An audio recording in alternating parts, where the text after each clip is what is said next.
Akakiiko akatwala n'okulungamya ebyenjigiriza ebya waggulu kateekebwa mu mwaka ogwa 2021 wabula okumala emyaka kano kaali kapangisa ebifo bwe kakakalabiza emirimu gyako okutuusa jjo ly'abalamu lwe kafuna amaka g'akamatongole ekyambogo. The beginning of its operations in 2003, Niche was hosted at the ministry headquarters.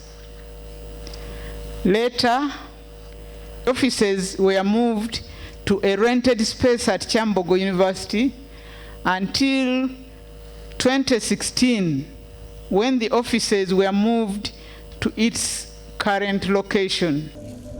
Kati olunaku olwaleero Minisita w'Eby'Enjigiriza n'Ebyemizannyo Janat Kataha Museveni atemye evvuunike okuzimba ekizimbe ekyomulembe eky'akakiiko nga kino kya myaliriro 6. Two different wings. We have the central area that is an interaction area where you have the reception, and this is the interior of how it will be. Akulira akakiiko kano Professor Mary J. Okwakol ategeezezza nga ekizimbe kino bwe kigenda okwemmenta obuwumbi bw'ensimbi za kuno 22 era nga kyakuzimbibwa okumala ebbanga lya myaka 2 okuva January w'omwaka guno okutuusa mu January w'omwaka gwa 2027. The main building will address the challenge of working space and ensure a conducive working environment for staff. Wabula n'ategeeza ng'ensimbi ez'okuzimba ekizimbe kino obuwumbi 22 bwe bwali bwabasuubizibwa Minisitule y'ebyensimbi era ne babawako obuwumbi 5 kyokka ssente zino tezaateereddwa mu mbalira y'omwaka guno nga kati beeraliikirivu abaakwata eddimu ery'okuzimba ekizimbe kino oba tebabeefuulire sinakindi okubaliyirisa. There is therefore a risk of the contractor stopping construction due to lack of funds. This will have far-reaching consequences, including wastage of the completed work, as well as gaps in NDP4 implementation and the potential contractual breach and the resultant penalties. Professor Joy Kwesiga ssentebe w'akakiiko kano asuubiza Minisita Kataha nga bagenda okweyambisa ekizimbe kino awamu n'akakiiko okulungamya ebyenjigiriza era n'awa ekyokulabirako eky'ensomesa empya. Council committed to strategic infrastructure development by implementing all development projects aimed at providing National Council with a conducive work environment to execute its mandate.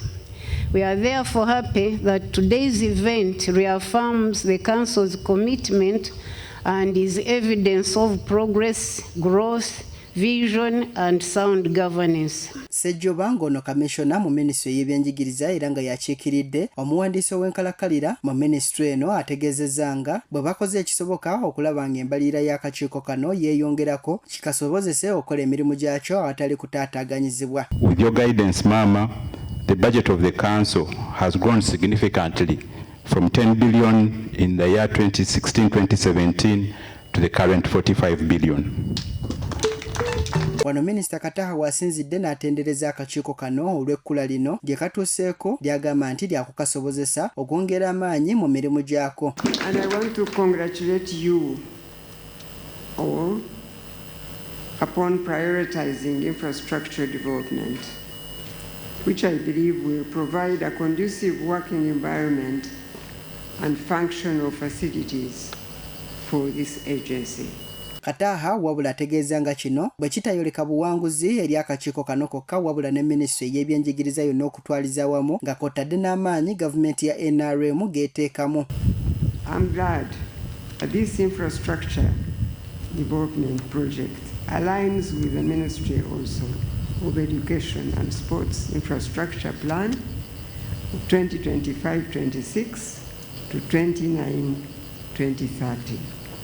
which aims, among others, to modernize infrastructure by upgrading facilities at all levels. Bw'ati ategeeza nga Minisitule ye gy'akulembera ey'ebyenjigiriza bw'egenda okukwatagana n'ey'ebyensimbi okulaba nga akakiiko kano kafuna ssente ezeetaagisa okumaliriza ekizimbe kino nga kw'otadde n'okutwala emirimu gyako mu maaso. Written to my colleague, the Minister of Finance, Planning and Economic Development, requesting that all the required funds should be provided for.